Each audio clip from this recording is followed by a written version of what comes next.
Hey,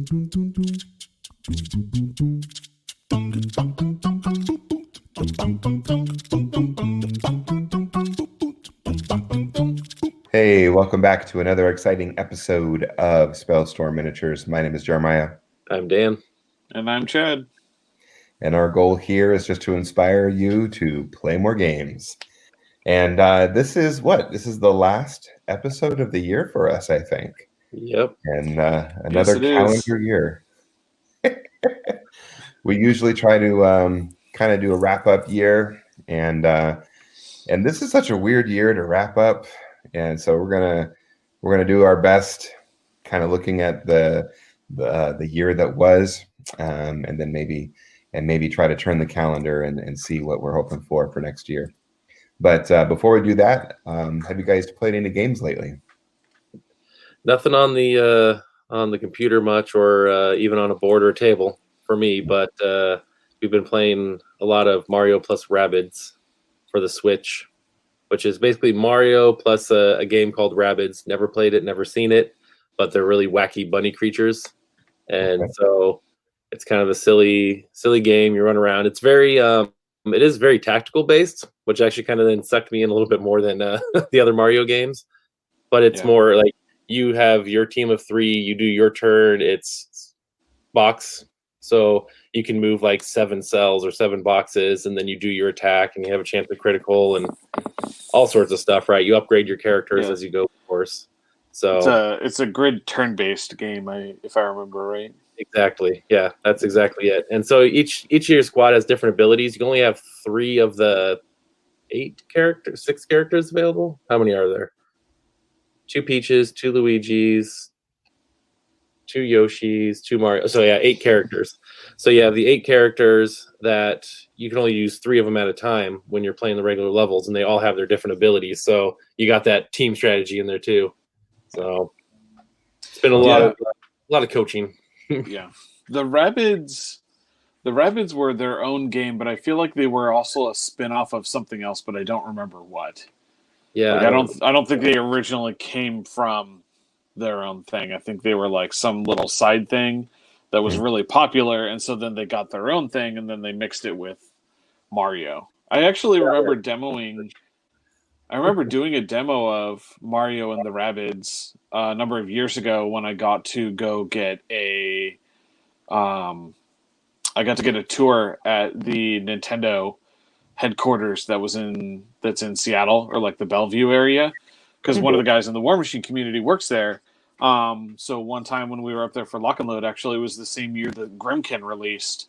I got to go get a tour, and they were having their like mini E3 in-house, and so I got to see a couple of games that hadn't been fully announced or debuted to the public yet, and that was one of them that I got to play a little demo of. That's neat. Yeah. And to add a little bit of searching, it's a spin-off of the Rayman series. Okay, I didn't remember if it, like, part of me wanted to say Earthworm Jim, but I knew that wasn't right, but I had totally forgotten about Rayman. Yep. So, that's where they're from. So the wackiness, you can now imagine these googly-eyed rabbits that just are absolutely crazy and seemingly indestructible. Yeah. That have a time machine, washing machine that's a time machine. So anyway. That makes sense. I mean, duh. It's better than making it out of a DeLorean, right? Right. Who makes a time machine out of a DeLorean? Hey, hot tubs, I hear, are pretty good time machines.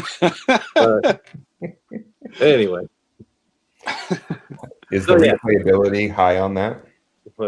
So just video games, but yeah. Sorry, what was that? Is the replayability very high? Replayability. We haven't beat it yet. I would imagine it's not as much, because I mean I guess you could replay the same levels with different characters. There is a co-op mode that is pretty hard. It's a little challenging, so that's when 2 players can get involved. So one person's controlling 2, the other person's controlling the other 2, and you can tag between each other and do your all your turns. But you just have to also remember, don't give the enemy their turn before you pass it to your buddy. We've had a few times you hit the wrong key in a hurry and you go, I didn't even get to move. And so those challenges are interesting. I don't replayability on those, maybe not as much. But if you wanted to do different levels or something like that with different characters, but yeah, overall it'll probably be like we'll probably play it, beat everything, and then it'll sit on the shelf for a very, very long time. Yeah, probably has about as much replayability as like your standard kind of tactical RPG type game. Yeah, that doesn't have like an online multiplayer feature system. Exactly. So. Well, I got to get one game of Commander in yesterday, actually, with my 2 roommates and another buddy of ours that we've been playing King's Dilemma with, and I ended up winning with my Black Red Goblins deck. So that was pretty cool because that deck doesn't win very often. It can get really crazy really fast, but it's not always consistent enough to do that. And it's an aggro deck, so a lot of times it falls short sometimes with against combo decks or bigger creature decks, because goblins really only get so big. Played a couple more games of King's Dilemma yesterday as well, which was good. The story's getting more interesting, so we're like progressing through more of the different storylines. We've gotten 3 of the 6 secret stickers that trigger the end game. So apparently you keep playing through enough storylines until you fill up 6 secret stickers at the back of the instruction manual, and then that ends the game, and then you do the end game scoring and stuff like that. So and I decided that I was going to kind of change some of my tactics with playing my house different these last 2 games, and felt like I was doing a little bit better by changing some things. But and then I've also been playing some Diablo 3. Nice. But, nothing else really exciting. I haven't picked up Diablo since Diablo 1, 2. Yeah, I did a little bit of Diablo 2, but that was so long ago. I mean, Diablo 2 is still super good, so. Yeah. Well, yeah, but I just still remember playing Diablo 1, okay. How old is that? 25 odd years? Yeah, I want to say it came out in like 95. Yeah. Because I know that Diablo 2 was out in the early 2000s while I was in high school. But even then, I feel like it had been out. Because I don't think I started playing Diablo 2 until Lord of Destruction came out. And by then, the game had already been out for like a year or 2 or something like that. Gotcha. That was the first internet, game. Okay. Yeah.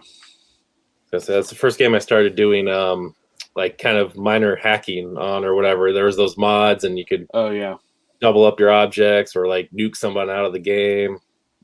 Yeah. Good stuff. What about you, Jeremiah? It was your birthday weekend between our recording sessions, I think. Oh, I don't know. I don't think so. I think we recorded a couple of days after my birthday. Okay, I don't remember. Time is an illusion. Yeah. I've been getting a lot of Commander in, and so you talked about a deck that doesn't win a lot. I have a Feldergriff deck that's like famous for coming in second. It's just a big pillow hug. Yeah. And so I help everyone out. They let me live long enough until the winner decides to win. Yeah.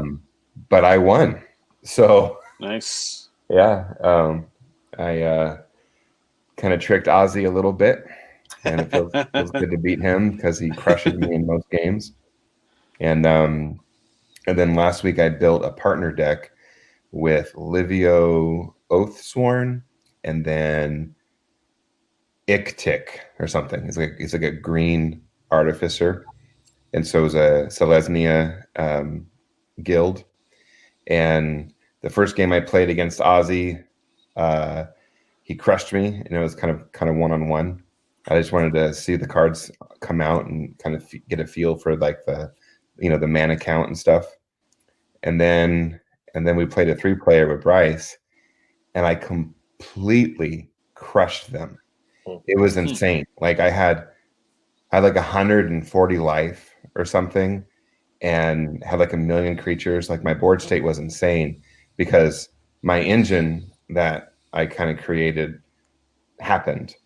And then in the third game with the same deck, it was kind of more average, and I didn't win that game.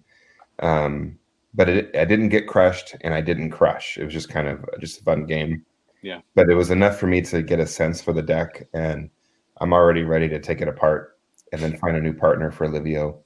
Yeah. And then I'm going to make a different Selesnya guild deck. So with an elf scout, can't remember the name of the elf, but it has like a tap ability that is kind of a group huggy kind of ability.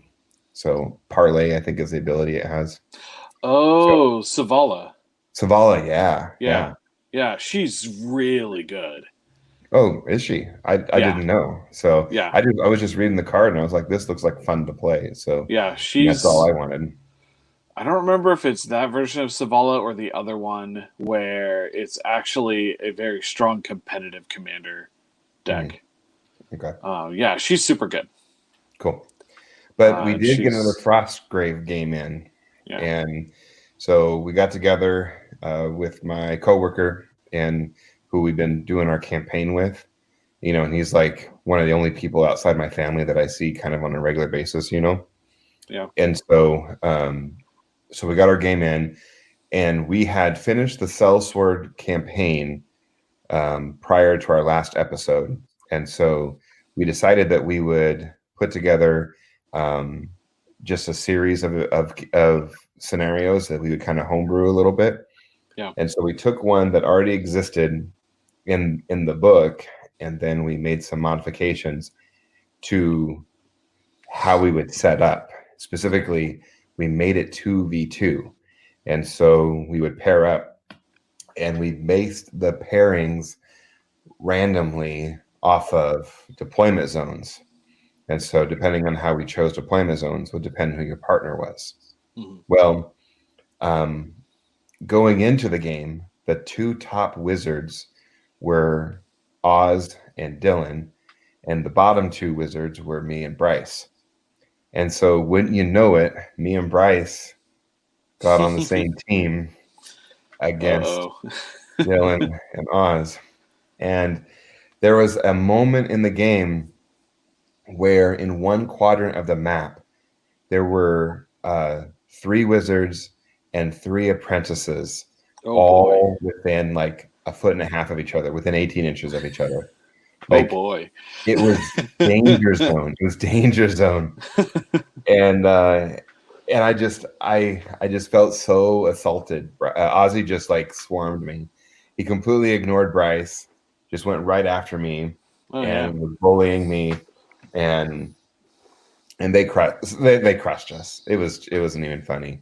So, but the scenario was, whenever you pick up a treasure, you're supposed to roll on a random monster chart. And so for this scenario, you make a special roll, and you add +1 for every treasure that had been picked up. And on an 18 or 20, a giant sandworm emerges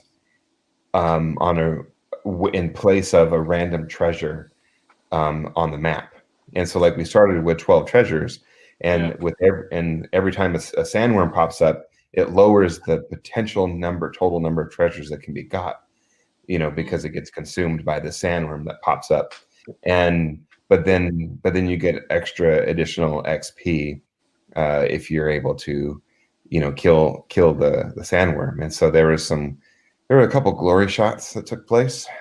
I'm disappointed in that, where I worked real hard to try to get one gone, and then I got gone, and then Oz just comes in and kills it, and I was so frustrated. I think I actually saw somebody else playing that scenario at the store about a while ago. This is a long time ago. I think it was the brother-in-law, Nick's brother-in-law, and his friend were at the store playing that scenario. Because I remember the sandworm, them talking about the sandworm possibly coming up and eating the treasure.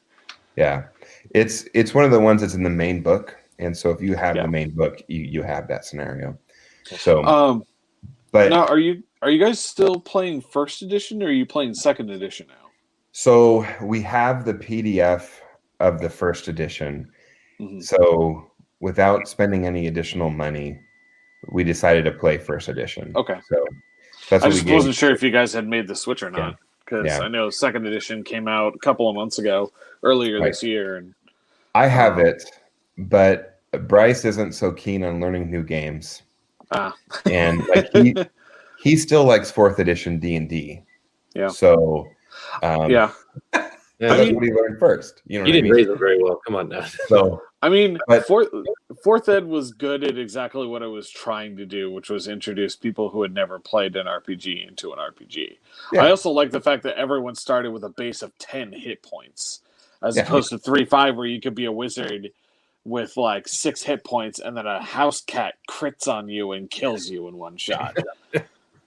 Where the most dangerous weapon was the rat on the end of a 10-foot pole. Yeah. At least not version 1, where yeah. I don't mind the randomization of RPGs. Fourth edition was just super clean. Everything was tight. It was very easy to adjudicate rules, and it was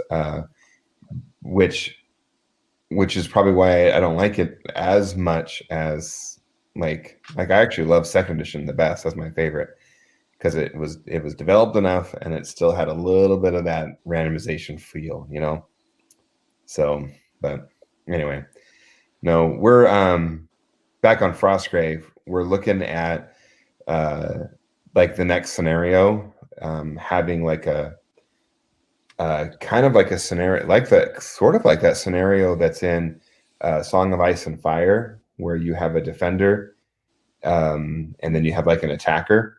And so D&D Minis makes these catapult miniatures.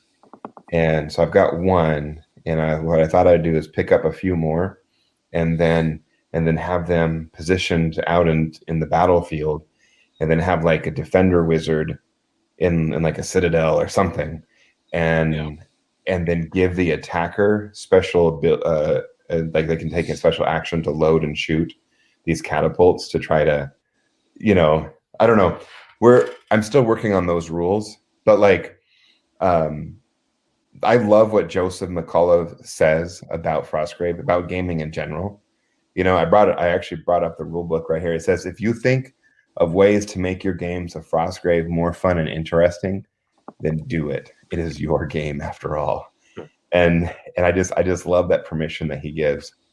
He gives, but of course, Frostgrave has so many supplements and so many ideas. It's easy just to modify something that already exists rather than start from scratch. But that's cool. Oh, I was going to mention, and if you're part of our Discord, you could have seen a sweet photo of your gaming table. Yeah, that's true. Yeah, I try to post whenever we're playing. I got some new arches that are like, I don't know, maybe 8 inches long and at the apex probably an inch high. And so that it's perfect to go over the 2D water terrain that I have. And so our next game is going to have way more water and way more art. I have more bridges that weren't on that table already. And so, and we're going to bring out a raft, and we're going to have, and that's the other thing that I introduced was like a raft that you could cross the water with, and you can just go downstream. You like Legolas, just pew with your archer, pew as the raft moves. Now, are there rules for destroying the raft while the party's on there? Yeah. Well, that's the thing is, we wanted to make the raft for movement. Like we modified the movement of the raft, or what it would take to move the raft. We wanted to make it beneficial, because you can wade through the water at half your speed, or you can take the action to take the raft instead. And so we wanted to make it beneficial to try to make the map more interactive. So nice. Yeah. And I think that raft came from D&D Minis too, or Wizards of the Coast, I guess I should say, right? Yeah. They're the ones who are making those pre-primed miniatures. I think WizKids is a separate company that has The the WizKids. licensing rights from Okay. Wizards, but I don't remember. Yeah. Either way, they're really great for Yeah. for adding flavor to your Frostgrave tables. So, and I think our Frostgrave table is one of the best. Like, I'm having so much fun, just moving things around, and every time we play, it's more dynamic, Mhm. So I can't wait to get to a game in Frostgrave with you guys. I think it'd be fun to have a campaign. Someday. Yeah, I gotta have somebody teach me the rules. I don't know the rules. Right. Oh, super easy. It's one of the easiest. That's what I love about it. And then you can use any miniatures you want. Ozzy uses War Machine and Hordes miniatures. Bryce uses Ozzy's War Machine and Hordes miniatures. Um, Dylan uses miniatures from some board game that he kickstarted that he doesn't play the board game for because the board game's not very fun, but the miniatures are cool. And then I use Reaper because I really like Reaper miniatures. So Yeah. I like their metal line. Yeah. They have a nice heft, and so I use metal miniature Reaper miniatures. So Nice. yeah. Well, I've got lots of miniatures. Yeah, that's the I have thing. all We sorts all of War do. Machine miniatures. Oh, I man. wouldn't want to use 40K miniatures, but there is a box of some really cool fantasy. They're not wood elves. They're shadow knights or something like that. Some elf box that we have at work that I keep thinking about buying because they're just cool models. I don't care that I don't play Warhammer Fantasy, but Yeah. they would be cool. And then there was also those that other Kickstarter that somebody posted in the Discord that is those 32 millimeters, the Dungeon Delvers, I think is what it is. It's Yeah. like the offbeat miniature lines. Those are all super cool. Those dark dwarves, like I think those dark dwarves and those mouse folk look really, really cool. I'm tempted to back and get one of them. Yeah. If I had a 3D printer, I would do it just for the STL files. Yeah. Yeah. I was considering that too. I looked at those. I was like, okay, those look sweet. The STL files would be neat, but I think you really need a resin printer. An FDM wouldn't be very good for those. Yeah. They look too small. So after the resin. Well, I'll definitely have to wait until that becomes more affordable to me. Yeah. But I I actually backed the Dungeon Delvers, and then I actually just canceled my backing yesterday because I was doing a little figuring.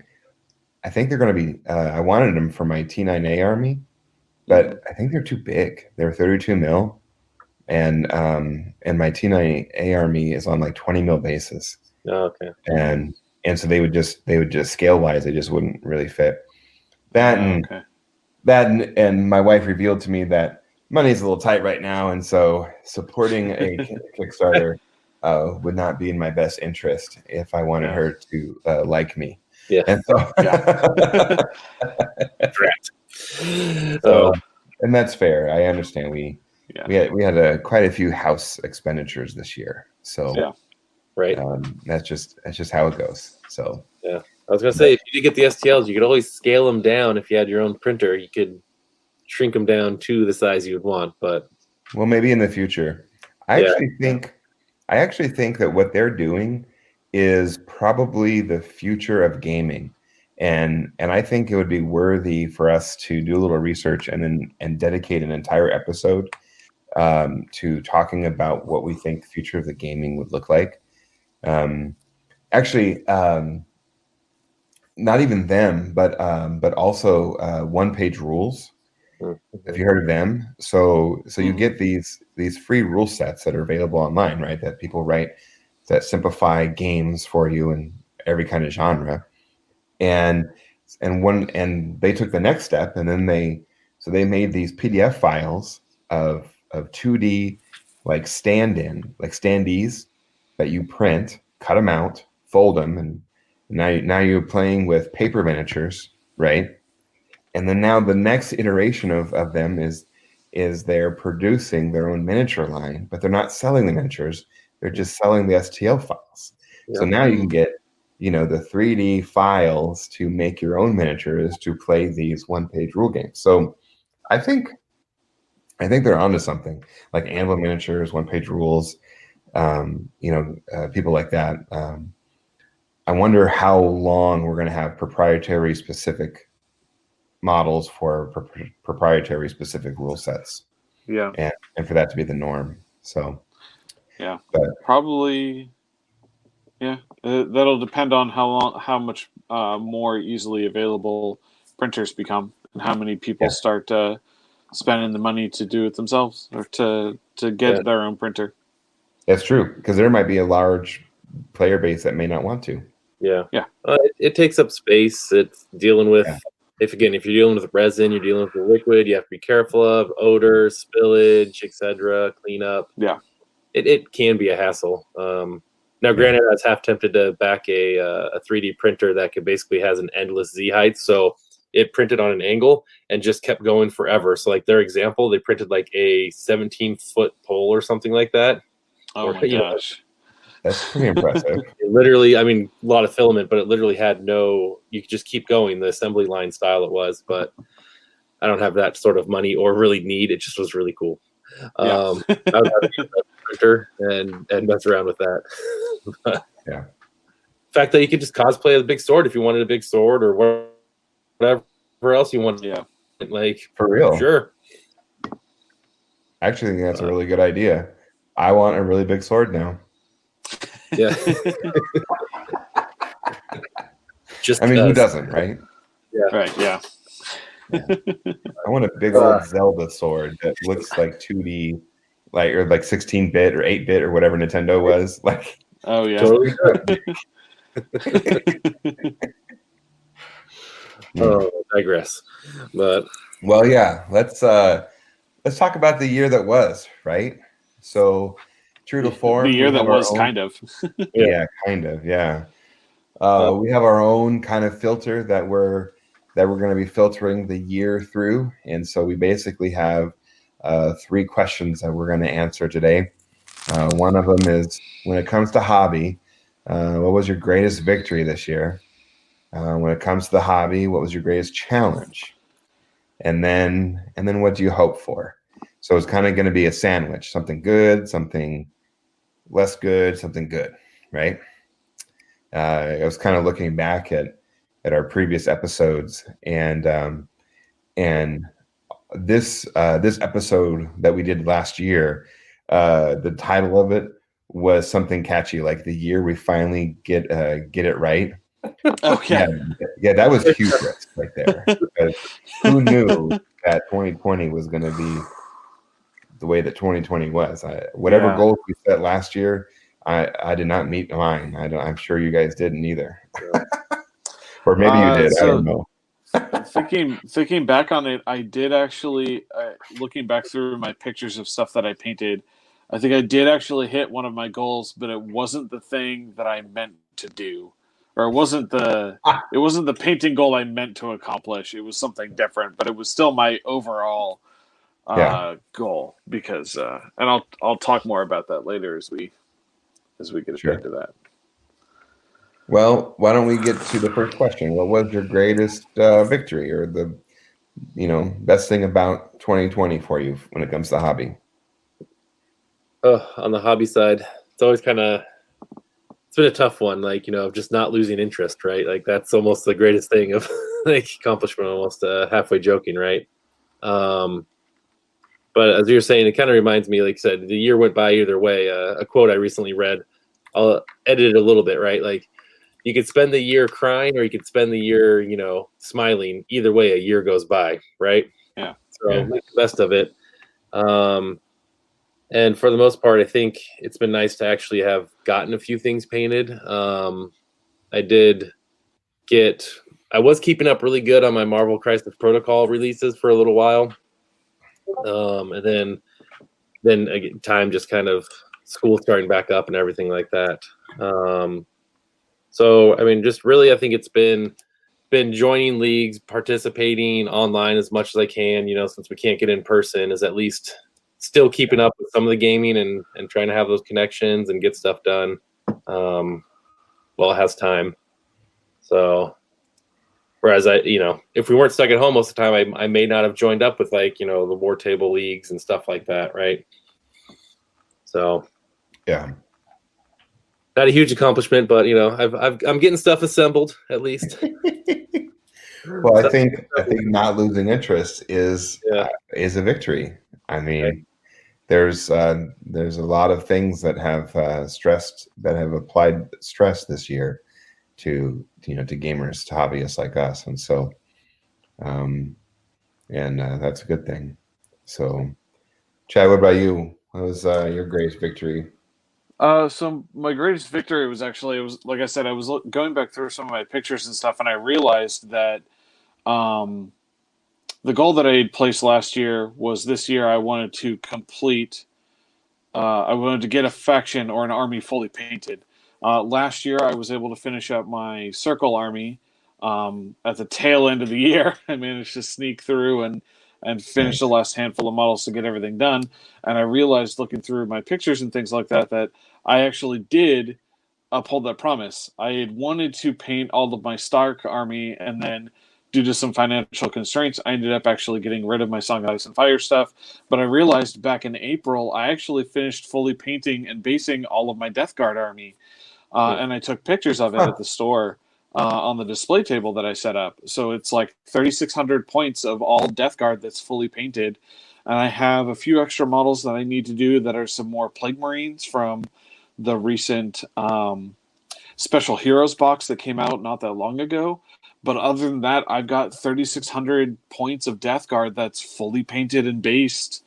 I managed to paint all of the Space Marines, the Ultramarine stuff for the store.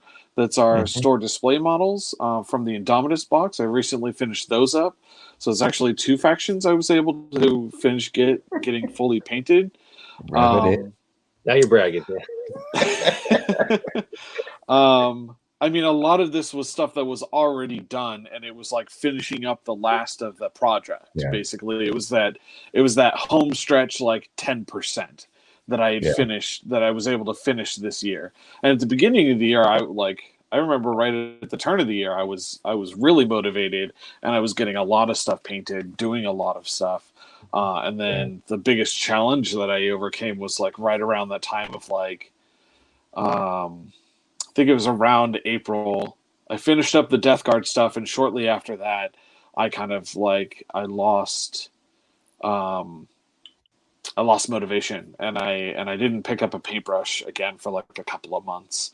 And I've started getting back into it and getting some more stuff done. But like I said, the big accomplishment for me was I was able to get some large projects finished off, and I'm actually very happy and proud of getting those done because painted armies look great. And from being a person that works in a store, if you're trying to promote miniatures games, painted models on a table pull people in because they walk by and see something cool and they're like, "Oh man, what's this?" And it helps. It helps a lot. Yeah. So yeah, I like that. I think for me, I'm going to choose something that's more community oriented, I think, in terms of what my greatest victory was. And that was, and it feels so long ago that I can't even believe that it took place in 2020. But but Food Machine was January of 2020. We started the year with a charity event, Food Machine. And the event itself had low participation, but we had incredible amount of donations. There were some folks who weren't able to make the event, who donated anyway outside of the event and everything. And my car, when I drove to the school, the back of my little SUV thing was filled with food. And I just think that was amazing. And so, and it just reminds me of the community that we have in our area. and truly how many friends and stuff that I've made in the process of gaming and hobbying with them and stuff. And which is like probably leads to my greatest challenge this year, maybe, is just that loss of community. Like I really miss seeing people. Yeah. And Chad, I get to see you in real life when I visit the store, but like I haven't seen it's not the some same. of these folks in like I don't know, in months. And and friends have moved away, and friends have lost their jobs, and all these things this year. And so it's like, and the thing that brought us together in, like, when it comes to real life, matters a little bit less, because real life things suddenly got real important this year. And so I think for me,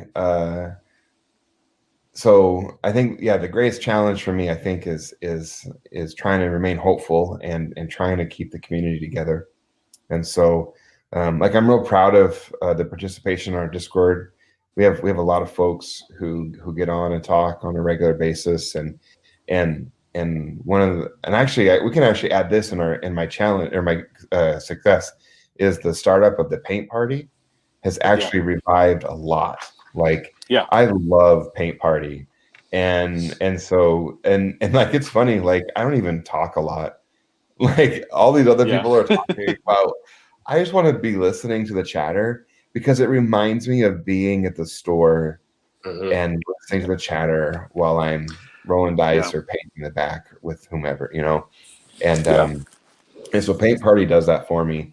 It also means that I have a designated hobby time, and I've been getting more building done, and I haven't been painting during the paint party recently, but but I was painting in the beginning, but I've been building, and and it just feels good to see progress on your projects.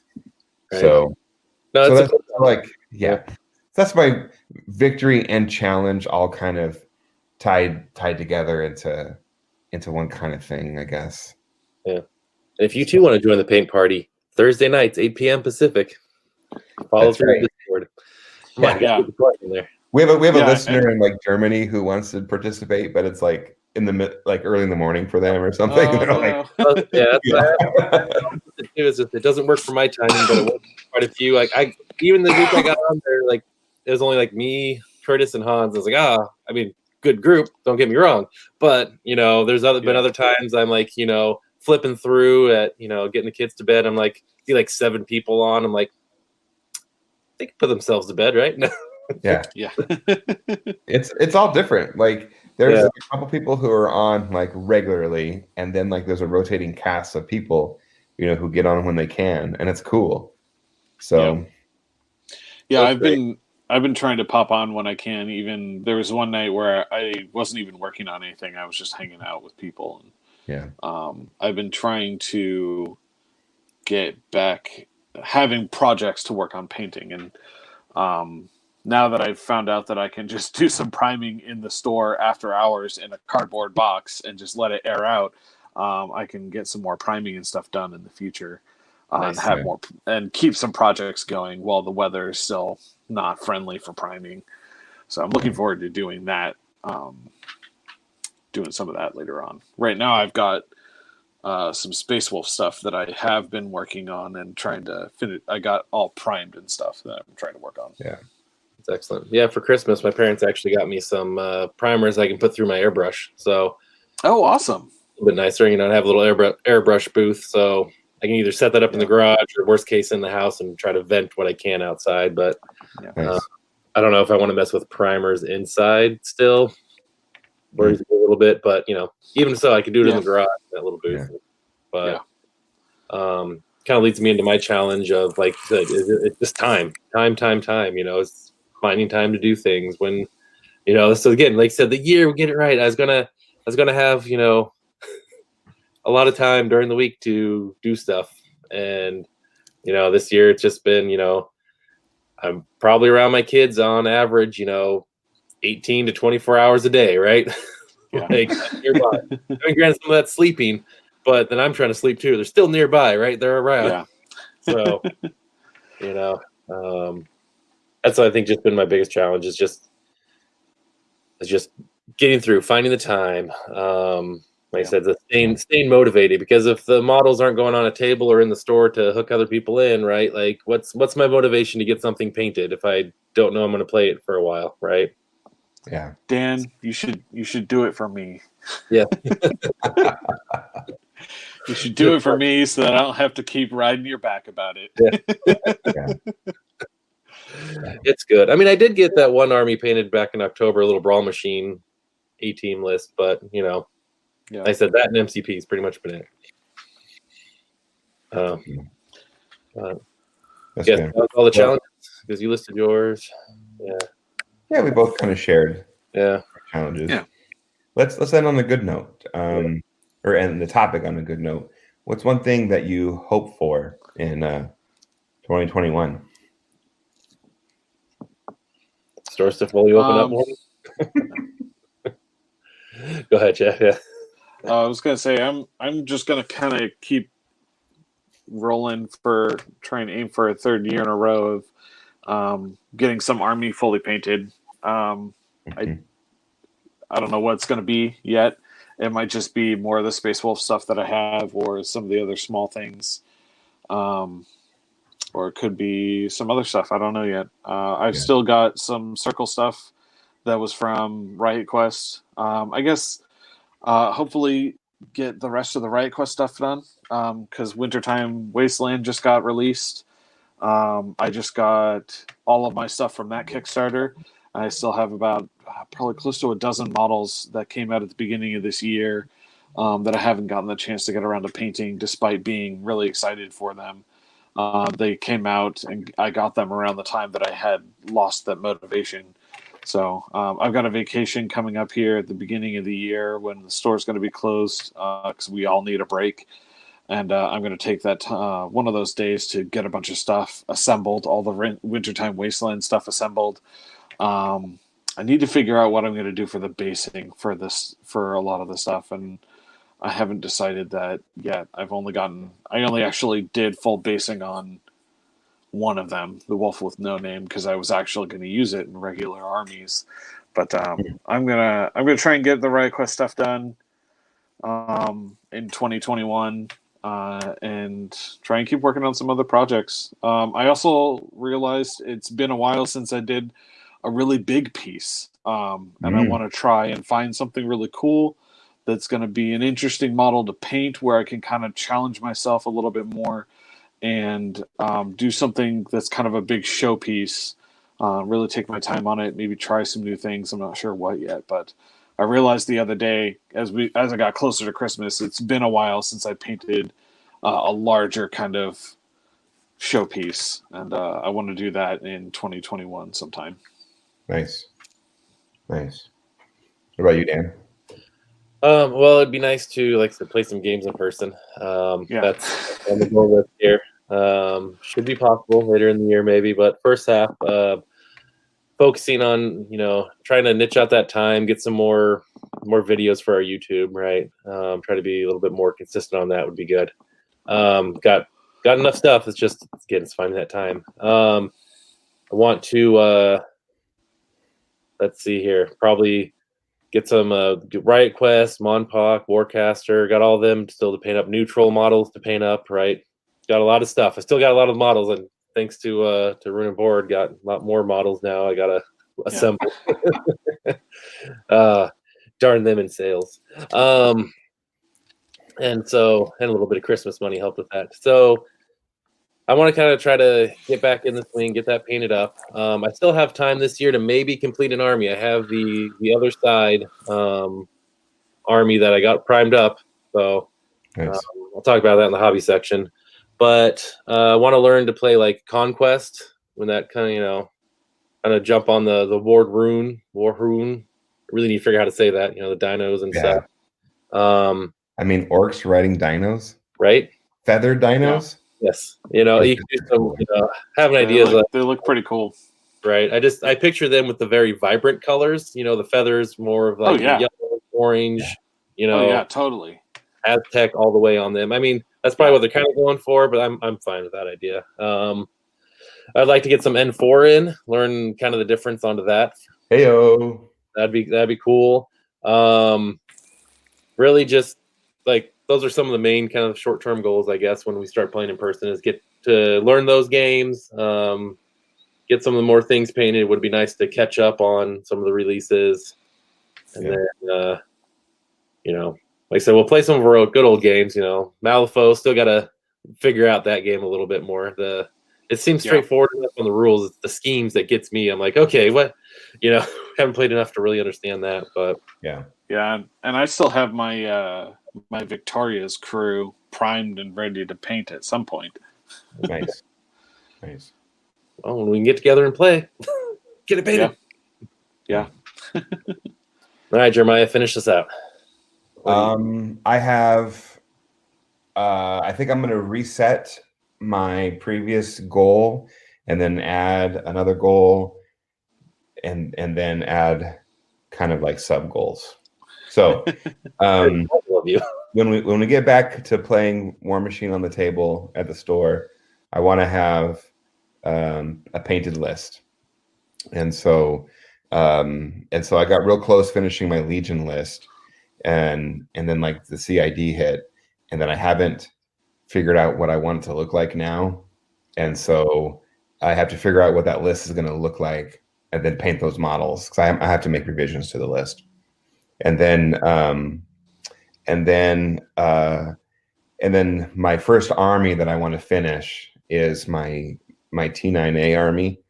I want to do that while I still have the creative energy to do that, and so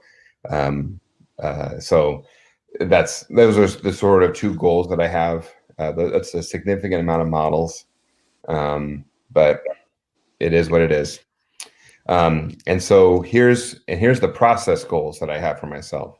I've been listening to the hobby segments of the White Noise podcast, and there's a guy named Dimitri who runs the Lazy Painter blog, and so he has strategies for painting quickly and efficiently, and so what I want to do is employ some of those strategies, because you fall into that pit where you can spend hours on a single model, and if it's just a grunt, you're wasting your time, and so I want to employ some of those strategies. And one of the strategies that I want to use this year is I want to try using a size 3 and a size 4 brush, because you can load more paint on there, and you can probably do a fairly decent job a little bit quicker. Yeah. And so I think sometimes I think I use too small of brushes on some of the models. So that's kind of what I hope for. I hope to improve a little bit in the hobby, and then I hope to complete a little bit more of the hobby, I guess is the word I want to say. Nice. Yeah, it's good. Hey, speaking of hobby, what's on your hobby desk right now? Right now I've got, as I was saying, my main thing is the other side's King's Empire army that I got. And like I said, I glued them all down, magnetized them, got them all primed up with white, because I plan on using the Scale 75 instant colors, basically kind of like the contrast paints. And I still got 3 days before the end of this year, so I might still get them done. Yeah, probably not, but at least get a tester or 2 model done. So I want to try to do those mainly in the Scale 75 because they're small enough. Again, they don't have to be super pretty. Right? I'm not looking for really, really great, just pretty good. So I'm going to try for the most part just to use those colors, go almost as fast as I can on them to see how that turns out, Okay. And since they're a whole standalone army that I have, they can be a little different, right? I'm not stuck in my, trying to put them into a Riot Quest or Monpoc where I've already used acrylic paints or something like that, style on them. So they can be their own thing, which is nice. So even if I do mess up a little bit or they're a little off, they'll be all together. Yeah. So Nice. I can't wait because I have the other side army I need to put on the table. Yeah. Well, the whole reason I bought some is because, you have some other guys talked about picking them up, and Yeah. I got in the hype. There's a couple people in our area who have it. So yeah. My hobby desk has been very immobile lately. The only thing I've successfully done is primed all of my models for the 9th Age army that I've been building, and so that feels good. Yeah. So I did some Zenithal priming on some of the models, and then just straight priming on the others, depending on what my vision was for them. So I got some of those Scale 75 Instacolors as well, and so I'll be using those on a portion of them, but not all of them. So how about you, Chad? Stuff I've been getting done the last couple of weeks. I got a unit of Wolfen done, a Space Wolves Captain, and Ragnar Blackmane. I just finished up, I think last week. Just last night, I finished up painting a 3-man unit of Thunderwolf Cav that I had. And today I started putting working on my 10-man unit of Assault Intercessors. I got there earlier today. I got the armor coloring down, so they've got paint on them. Next, I'm going to start doing the metallics, and then go through and start working on all the details, and hopefully get some work on those done today, and probably finish them up maybe throughout this week, or finish them up when I get on vacation next week. Nice. Yeah. Very nice. After that, I think I'm planning on. I think after I get those done, my plan is to start working on the Riot Quest stuff. And then when the Death Guard Codex comes out and the couple of new models that are coming out with that come out, I'm going to do those and the other Plague Marines that I have all at the same time. Cool. And then I'll have my Death Guard army back up to fully painted. I know that there's at least one like Terminator model basically that's coming out, and then there's a piece of a terrain piece thing that's the Malignant Factorum, I think is what it's called. It's like a little furnace with a smokestack that makes putrid gas that fills the area. It's like a little terrain piece model thing that helps protect your Death Guard, and then if enemy models are nearby it, they suffer penalties. Nice. Yeah. So now, as a bonus, I want you to work in the base some sort of pump that actually puffs smoke out. Oh, dude. I don't have those. Get a bike pump. Yeah. Well, good. Well, this is a fun episode. I'm set excited. Up a little bowl in there with like those little incense triangles or something, and just like light it and drop it in. So it just there you go. Got it. Yeah. Well, this is a fun episode. I'm excited for another year of podcasting, and I'm looking forward to more stories to come out of the games that we will be playing. Eventually in the future. Yeah. Anyway, so thank you for listening. We would love for you to tell your friends about us, and we would love for you to join our Discord server, and so you can be part of the ongoing conversation that takes place on a regular basis. You can find everything you need at spellstormminiatures.com. You can even find links for our t-shirts and everything. Like I was wearing my Spellstorm Miniature t-shirt the other day. I need to get one of those. So it happened. So it was nice and comfortable. But anyway, and then on whatever server you're using to listen to us, just give us a positive review. It helps other people find us as well. And we thank you for listening.